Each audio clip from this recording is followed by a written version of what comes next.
내용을 생각하시면서 우리 1절부터 11절 함께 교독하고 11절 마쳤습니다. 1절 제가 먼저 읽습니다. 하나님이여 내게 은혜를 베푸소서. 내게 은혜를 베푸소서. 내 영혼이 주께 높이하되 주의 날개 그늘 아래에서 이 재앙들이 지나기까지 피하리이다.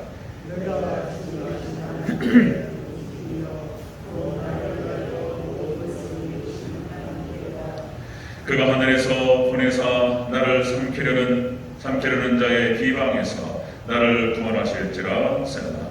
하나님이 그의 인자와 진리를 보내시리로다. 내 영혼이 사자들 가운데에서 살며 내가 그 사람의 자를 중에 누웠으니 곧 사람이 하나님을 주냐 그의 영혼이 살로 그의 영혼은 앞으로 나가라. 하나님이여 주는 하늘 위에 높이 들리시며 주의 영광이 온 세계 위에 높아지기를 원하나이다. 그들이 그의 얼굴을 남기고 얼굴을 했으니 그의 영혼이 오라보다. 그들이 내 앞에 무더기를 봤으나 자기들이 그중에 나보다 증거하라. 하나님이여 내 마음이 확정되었고 내 마음이 확정되었사오니 내가 노래하고 내가 찬송하리이다. 내 영광 앞에 있어라. 나의 승만 앞에 있어라. 내가 새벽을 깨우리라. 주여 내가 만민 중에서 주께 감사하오며 무엇 나라 중에서 주를 찬송하리이다. 우로 주의 인간은 벗어 하늘이시고 주의 진리는 땅에 기만하라. 함께 있습니다. 하나님이여 주는 하늘 위에 높이 들리시며 주의 영광이 온 세계에 높아지기를 원하나이다. 아멘. 네, 인사합니다. 원희 예수님, 예수님의 은혜와 건강이 넘치시기를 축원합니다. 아멘. 오늘 함께 읽으신 시편 57편 1절에서 11절 오늘 본문을 토대로 제목을 바꾸겠습니다. 하나님의 축복 방식 그렇게 하겠습니다. 하나님의 은혜의 비밀. 이게 어려워서 제목이 좀 어렵다는 느낌이 들어서요. 하나님의 축복 방식 이렇게 하겠습니다. 최대한 좀 말씀을 집중적으로 이렇게 좀 줄이고 기도를 좀 하고 이렇게 제가 노력해 보겠습니다. 자, 하나님의 축복 방식 같이 한번 따라하겠습니다. 하나님의 축복 방식. 하나님께 축복하실 때 어떻게 하느냐? 우리에게 축복이 올 때 어떤 방식으로 오느냐? 이런 얘기가 되겠습니다. 오늘 본문 말씀은 시편 57편은 그만 말씀드린 대로 56편의 쌍둥이시다 그랬습니다.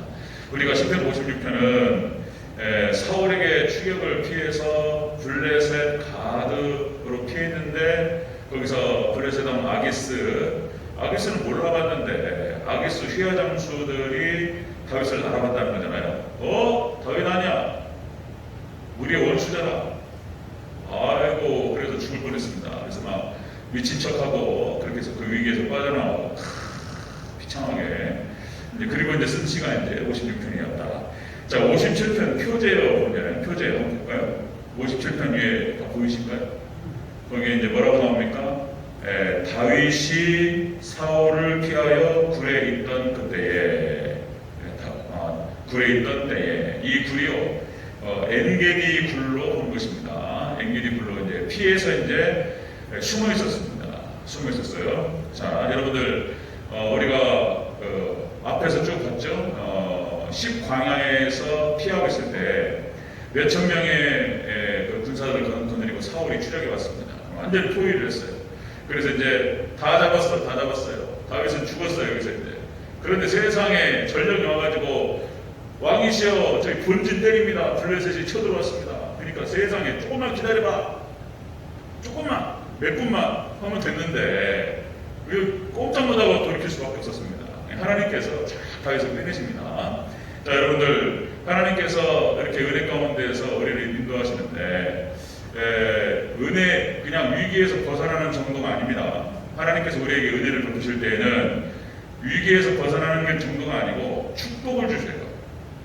믿습니까? 하나님께서는 우리 하나님 백성들에게 은혜를 베푸시고 축복하기를 원하시는 줄로 믿습니다.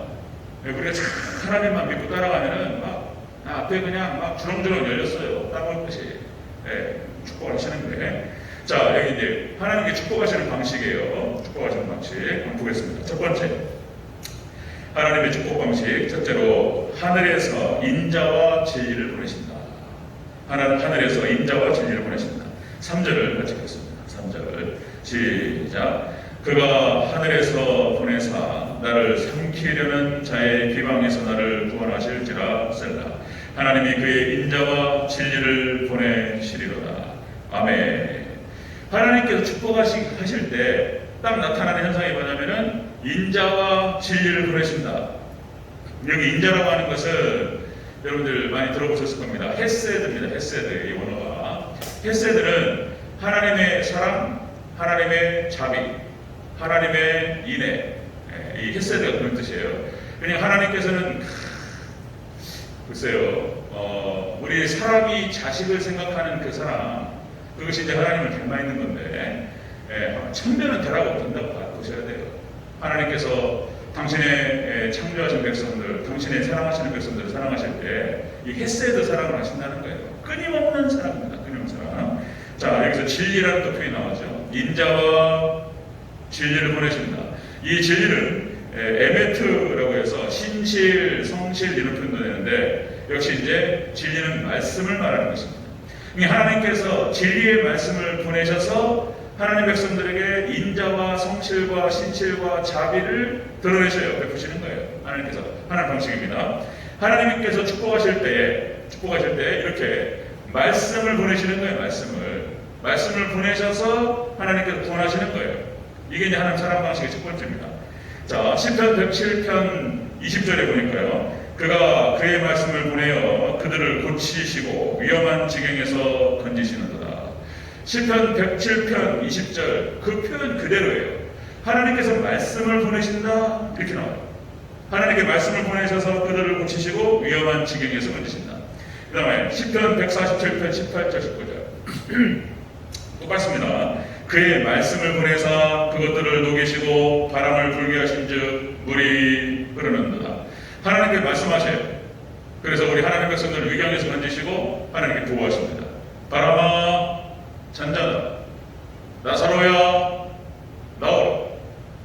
선포되는 대로 이루어지는 줄 믿습니다. 하나님 말씀하시고 딱 하는 순간 그대로 성취가 되면서 하나님께서 역사하신다. 자, 여러분들 출애굽 과정에서도 마찬가지입니다. 이스라엘 백성들이 출애굽이 역시 이제 우리 구원을 상징적으로 보여주는 건데, 역시 모세를 보내셔서 모세를 통해서 하나님께서 말씀하십니다. 말씀을 보내셔요. 자, 모세를 통해서 율법과 규례를 세우십니다. 여러분들 이스라엘 백성들이 살고 그리고 구원을 받을 수 있었던 이유가 뭐냐면 모세를 통해서 선포하셨던 그 말씀이었어요. 그 말씀 붙들고 사는 거예요. 그 말씀 붙들고 이스라엘 백성들이. 자, 여러분들 또 반복해서 말씀드리면 여러분들 광야 40년 동안 성막과 언약궤가 인도했습니다. 이 언약궤는 예수님을 상징하고 그리고 말씀을 상징하는 거예요. 그죠? 예수님 이스라엘 백성들이 이끌어가셔요. 홍해를 건널 때에도 언약궤가 쫙 진행합니다. 요단강 건널 때에도 언약궤가 먼저 들어가요. 그죠? 믿음으로 순종으로 제사장들이 레위 지파가 딱 언약궤를 메고 막 불을 밟는 순간 갈라져 버려요. 믿습니까? 그게 이제 믿음의 방식이에요. 언약궤가 쫙 들어갑니다. 여리고성을 들어갈 때에도 언약궤가 쫙 들어가요. 이런 것들은 다 상징적으로 말씀께서 우리 가운데 임하시고 말씀을 따라가면 승리한다라고 하는 것을 보여주는 것입니다. 말씀을 보내시는 거예요. 자, 여러분들 사사기 위기 시대도 마찬가지입니다. 사사기가 막 그 파도를 치는데 그 위기 가운데서 하나님께서 사사를 통해서 말씀을 보내십니다. 하나님께서 그 말씀을 통해서 이스라엘 백성을 건지셔요. 자, 여러분들 엘리 제사장에게 막혀버렸어요. 엘리 제사장 마지막 사사였던 사무엘로 인계가 됩니다.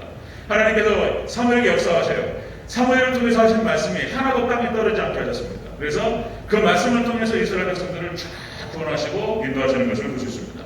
자, 여러분들 또 다윗도 마찬가지죠. 다윗에게 나단 선지자를 보내셔서 역시 이제 생명을 얻는 회개를 시키십니다. 죄를 지적하시고 회개의 길을 열어주셨어요. 자, 다윗이 그 말씀 붙들고 회개합니다. 그래서 사는 거예요. 다윗이 사는 거예요.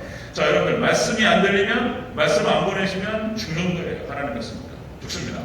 이게 이제 하나님 백성들이 망하는 길이 그런 것이죠. 말씀이 안 들리기 시작하고 말씀이 흐릿해지기 시작하고 이게 이제 멸망길로 가는 거예요. 자, 아모스서 8장 11절 잘 아시죠? 말씀의 기갈. 그래, 말씀의 기갈이 찾아온 다음에 이스라엘이 망합니다. 내가 기근을 땅에 보내리니 양식이 없어 주림이 아니요 물이 없어 바람이 아니라 여호와의 말씀을 듣지 못한 기갈이라. 말씀이 안 들리고 말씀이 안 찾아오면 하나님 말씀 안 보내시면 망해버려요. 하나님께서 축복하실 때 첫 번째 패턴이 뭐냐면 말씀을 보내신다는 것입니다. 축복 방식 첫 번째입니다.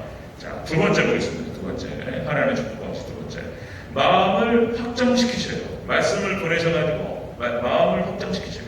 자, 7절을 같이 읽겠습니다. 7절. 이게 지금 이 얘기가 다윗이 위기 가운데에서 이 마음에서 벌어지는 일이에요. 마음에서 7절 있습니다. 시작. 하나님이여 내 마음이 확정되었고 내 마음이 확정되었사오니 내가 노래하고 내가 찬송하리라. 아멘. 말씀을 딱 보내시고 인자와 진리를 딱 보내시니까 지금 다윗이 마음이 쫙 안정이 찾아오면서 딱 확고해졌어요. 딱 확고해집니다. 이 확정이라는 뜻이 두 번 반복됩니다. 두 번. 마음이 딱 확정됐어요. 이 확정이라는 게 확고하다, 고정되다, 확립하다 이런 뜻이에요. 그냥 하나님 딱 의지하면서 딱 확신이 찾아오는 게 확신이 확립됐습니다. 자, 그래서 이제 이 다윗은 마음을 정하는 거예요. 하나님 말씀 붙들고 하나님의 약속 붙들고 하나님 의지하고 난 하나님만 의지하고 나간다. 하나님께서 지금까지 그랬던 것처럼 나에게 역사하시고 나를 인도하시고 나를 도와주셨던 그 하나님께서 이 위기 가운데 확실하게 나를 도우실 것이다. 말씀을 보내시면서 다윗의 심령 가운데 확신이 찾아와. 확신이 사자같이 담대적으로 그냥 다윗이. 자, 여러분들 믿음의 선진들의 면면을 보면은 히브리 11장에서 다 패턴이 똑같아요. 하나님께서 은혜 가운데 찾아오셔서 마음을 붙잡아 주실 거예요. 마음이 확고하게 딱 들어오면서 위기를 극복해 나갑니다. 그런 방식이에요. 하나님이 축복을 보내실 때, 놀라운 축복을 주실 때에 하나님께서 말씀을 보내시고 마음을 고정케 하신다는 거예요. 마음을 지켜주세요. 마음을 지켜주시는 방식. 자, 다니엘서 1장 8절 여러분 잘 아시듯이 다니엘이 뜻을 정합니다.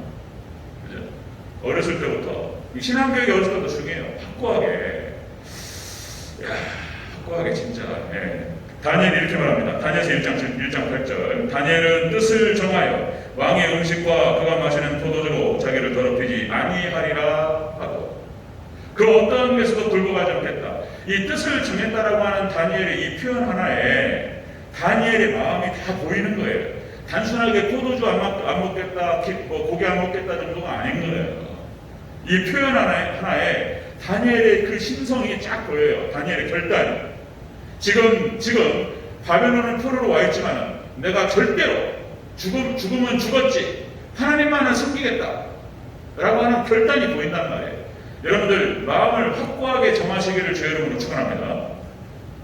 내가 죽으면 죽었지 하나님만을 섬기리라. 하나님 섬기다가 망하면 망하리라.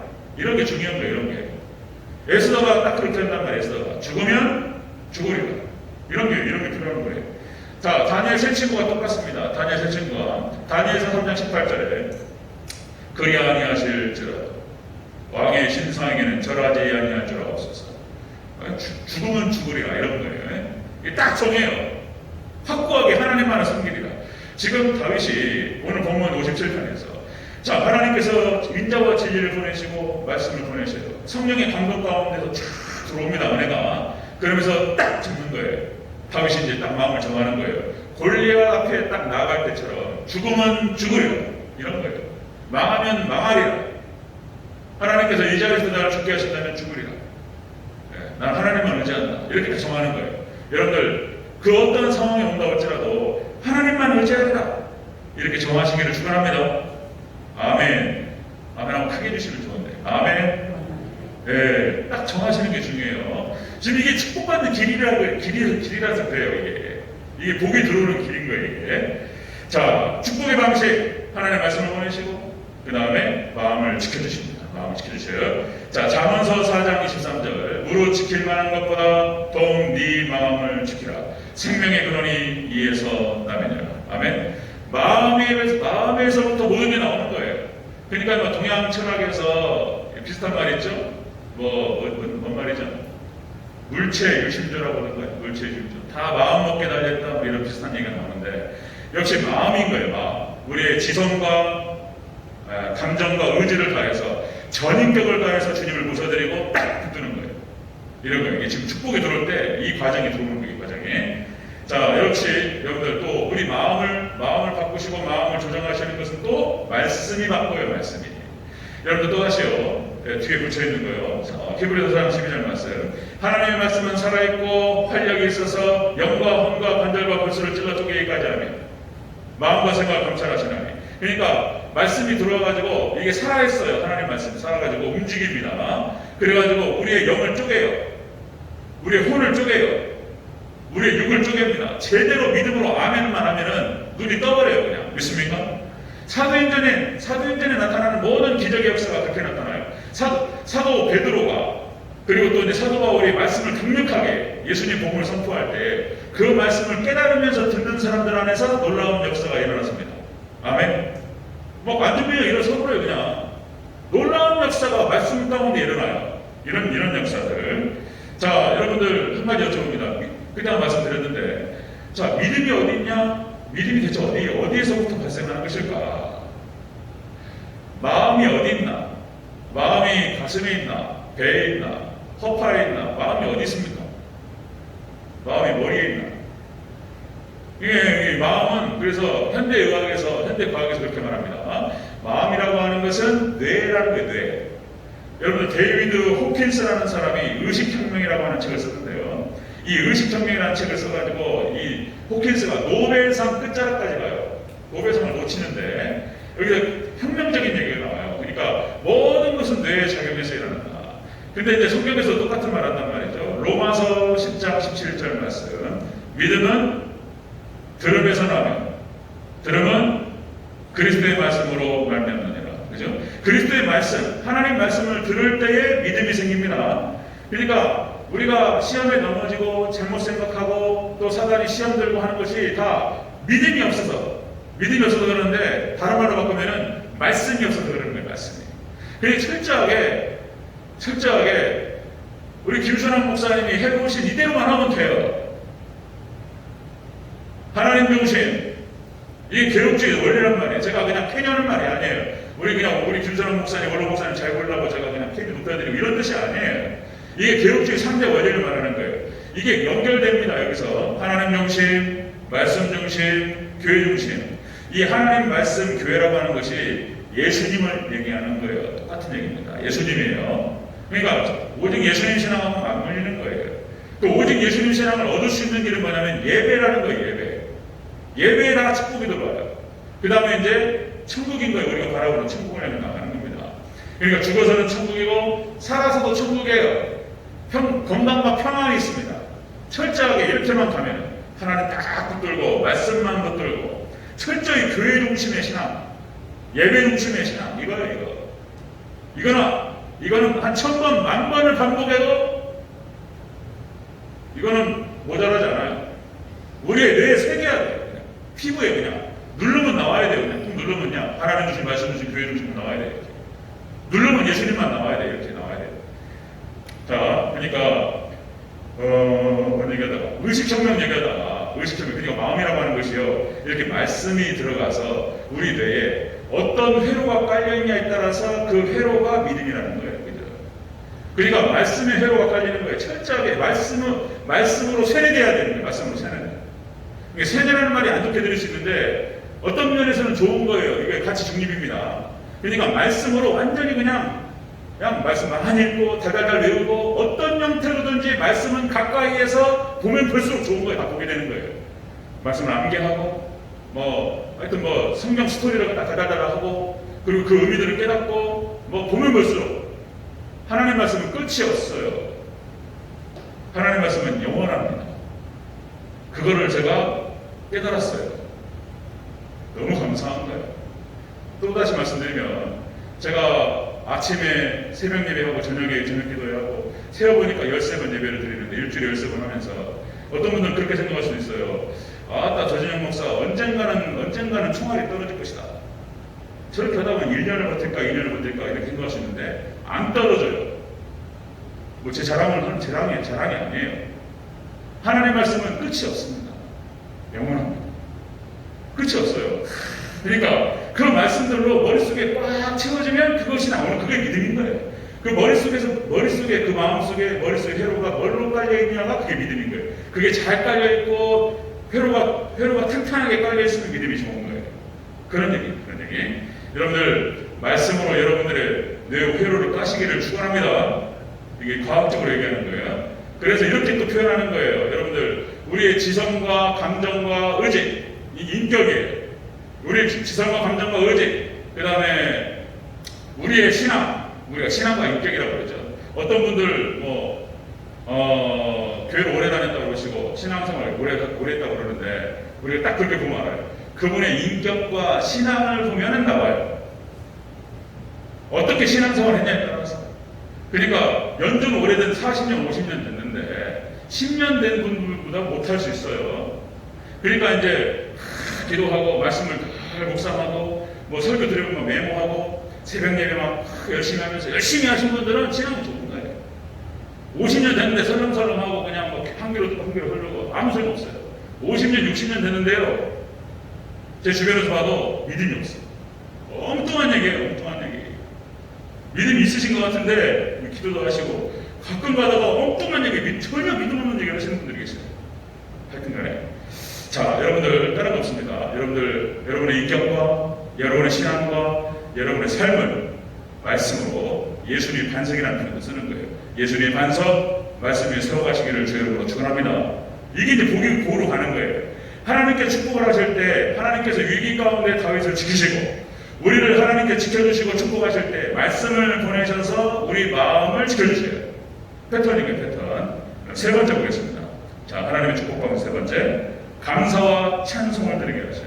이게 예배입니다. 자, 우리 9절을 같이 읽겠습니다.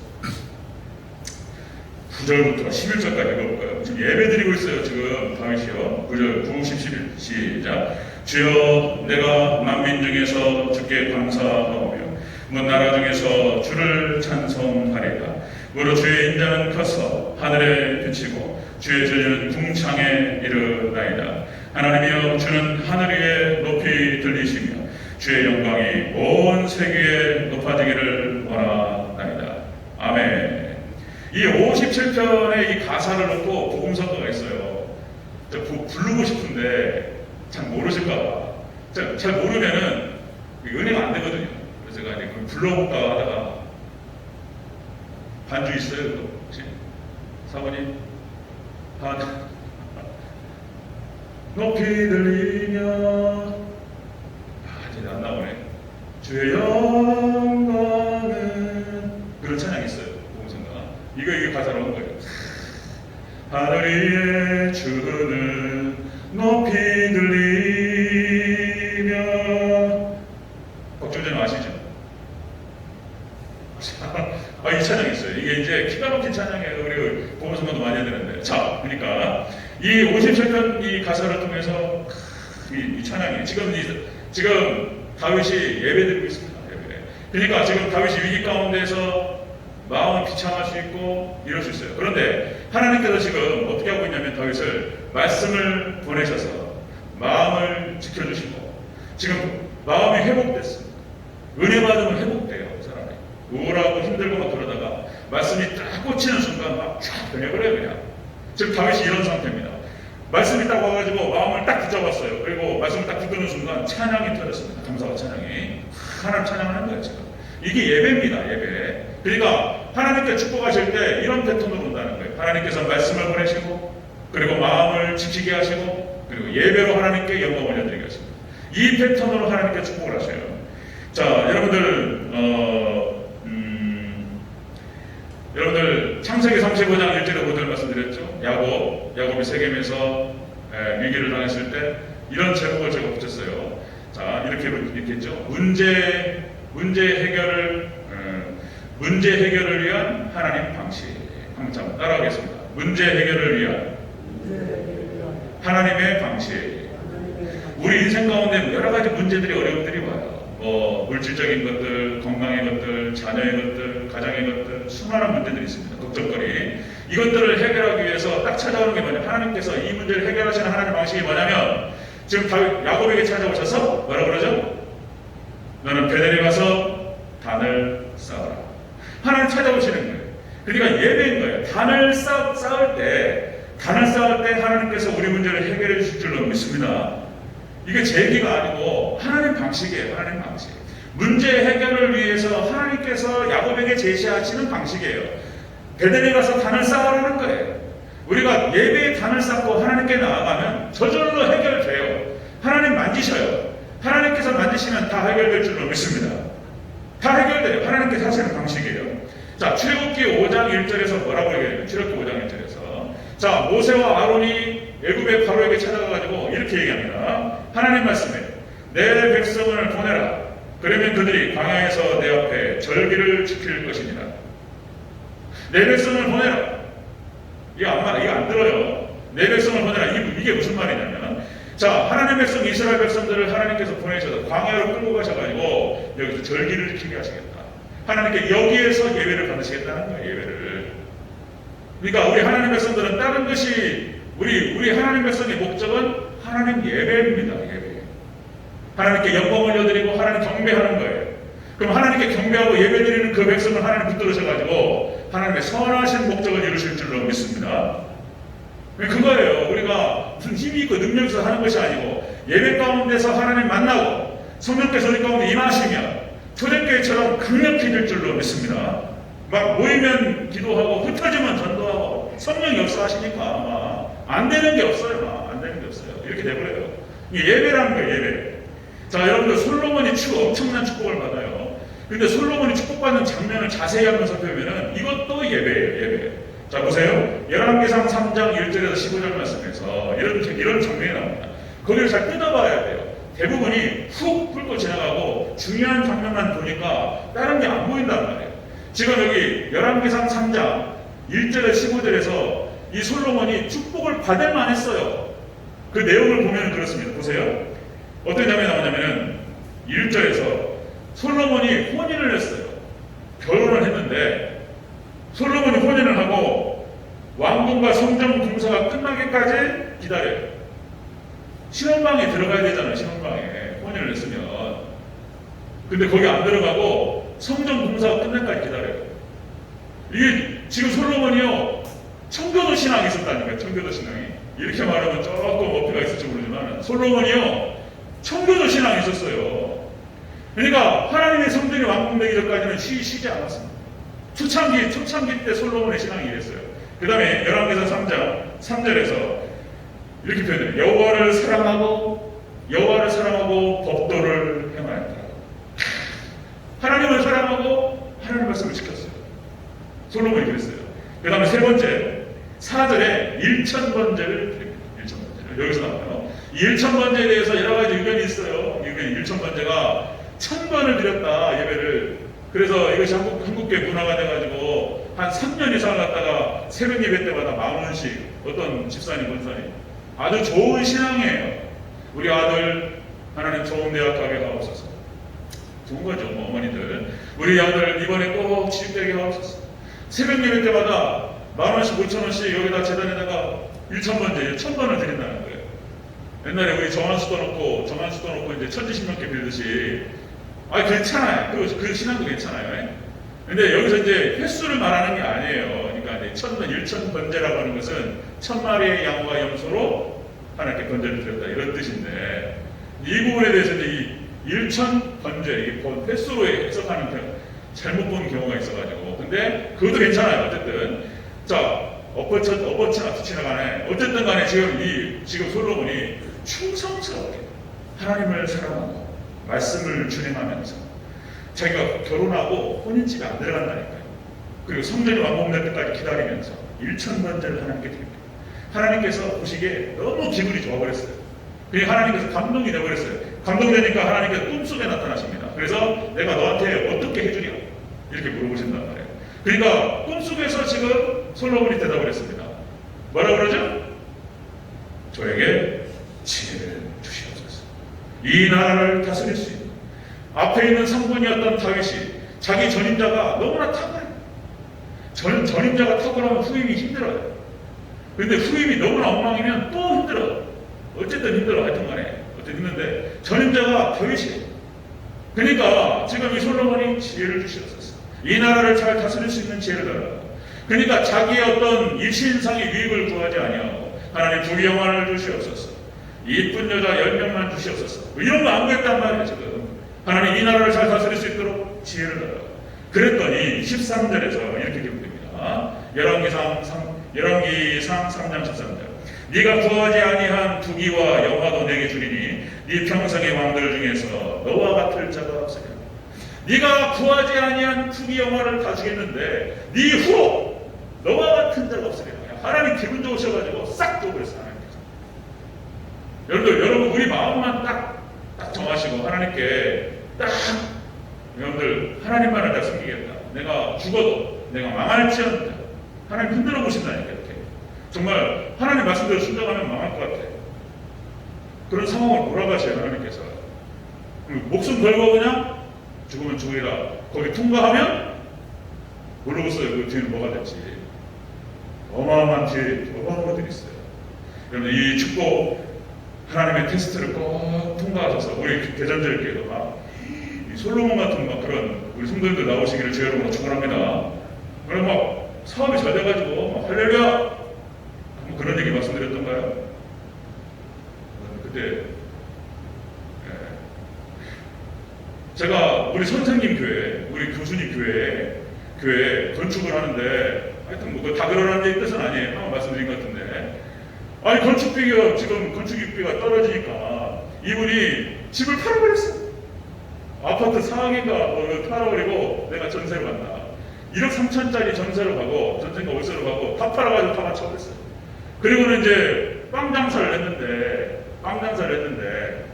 이게 대박이 나버렸어요. 그냥 이게 그 빵 이름 모르겠어요. 이게 포장마차에서 하나님 지혜를 주시더래요. 이렇게 만들면은 이렇게 되겠다. 그래서 그렇게 만들었대요. 이게 팔리기 시작하는데 공장을 4개인가를 지었대요. 할렐루야. 막 정신없이 나가는 거예요. 막 하나님 복을 주시는데 그 마음 가운데 하나님을 사랑하고 교회를 사랑하고 순전하게 하나님께 딱 드렸더니 하나님께서 그냥 100배 이상의 하나님 그런 은혜가 있었다. 히스기야 얘기를 하면 또 길어요. 히스기야가 열왕기하 31장 20절 21절에 보니까 히스기야가 이렇게 해요. 히스기야가 온 유다에 이같이 행하되 그의 하나님 여호와 보시기에 선과 정의와 진실함으로 행하였으니 그가 행하는 모든 일에 히스기야가 행할 때 이렇게 했다는 거예요. 하나님 전에 수종드는 일에 직업정성을 다했다. 하나님의 전에서 수종드는 일과 율법과 계명에 하나님을 찾는 일에 한 마음으로 충성스럽게 하겠다는 거예요. 그러니까 히스기야가요 하나님 축복을 주시는데 그 뒤로 히스기야가 행하는 모든 일 가운데에서 형통하게 했어요. 하나님마다 다 돼버려요 그냥 히스기야. 그리고는 역대하 31장 23절 그 바로 밑에서 뭔 얘기가 나오냐면 히스기야가 모든 나라의 눈에 존귀하게 보였더라. 아멘. 하나님만을 섬겼다. 하나님께 히스기야를 축복하시는데 그냥 어마어마하게 부어버리셨어요. 하나님께서 또 이것이 교만이 돼가지고 헷갈려요. 또 그래가지고 또 이제 중내 산에 또 이런 얘기 나와요. 하여튼 우리가 교만하지 않고 정말 하나님 가는 그날까지 하나님만을 섬길 수 있다. 하나님 정말 큰 인물로 하나님께 쓰실 줄로 믿습니다. 이런 축복의 주인공이 되시기를 주의 이름으로 축원합니다. 다시 하나만 더 청교도들이 미국을 건설할 때 다른 거 다 집어치우고 하나님만을 섬기고 싶어가지고 하나님만을 섬기겠다. 이거 하나로 이 일념으로 철저한 주일 성수와 11조 또 11조 얘기나요. 청교도 그대의 원칙이에요. 원칙. 하나님 섬기 철저히 섬겼더니 하나님께서 축복하시는데 전 세계를 정복하게 하셨습니다. 청교도 후예들로 인해서 전 세계를 정복합니다. 여러분들 지금도 마찬가지예요. 지금 이 미국이 기울어지니 어찌니 이러는데 지금 여러분들 기후온난화 그러면 막 기후온난화 해가지고 이상기후 현상을 해가지고 지금 농사가 안 됩니다. 그래가지고 지금 여러분들 TV도 안 보셨을지 모르겠어요. 그러니까 식량 위기에 봉착했어요. 식량 위기. 전 세계 인구 중에서 11억 명인가 절대 빈곤 먹을 게 없어요. 그런데 미국은 있잖아요. 아직도 그 엄청난 곡창지대에서 전 세계의 식량의 40%를 갖다가 미국에서 생산합니다. 하나님 축복하시는데 이런 거예요. 그거 하나 그 신앙인 거예요. 주일 성수, 11조 이거였습니다. 그런데 한국은 여기 하나 더 들어가요. 새벽 예배. 새벽 예배 하는 나라가 없었어요. 2000년 역사 가운데에서. 새벽 예배. 그러니까 이 마지막 때 하나님께서 이 한국을 축복하실 때 전 세계를 지배할 줄로 믿습니다. 아멘. 다른 게 아니에요. 이거 뭐 복잡하지 않아요. 복잡하지 않습니다. 하나님의 축복 방식은 그런 거예요. 말씀을 보내시고 마음을 지켜주셔요. 그리고 그 온 마음을 다해서 하나님께 예배하면 하나님만 경배합니다. 이거 하나 딱 지킬 때 하나님께서 그냥 막 부어주시는데 어떻게 부어질지 모르는 거예요. 아멘. 네, 여러분들 꼭 이 축복의 주인공이 되시기를 주여 축원합니다. 아멘.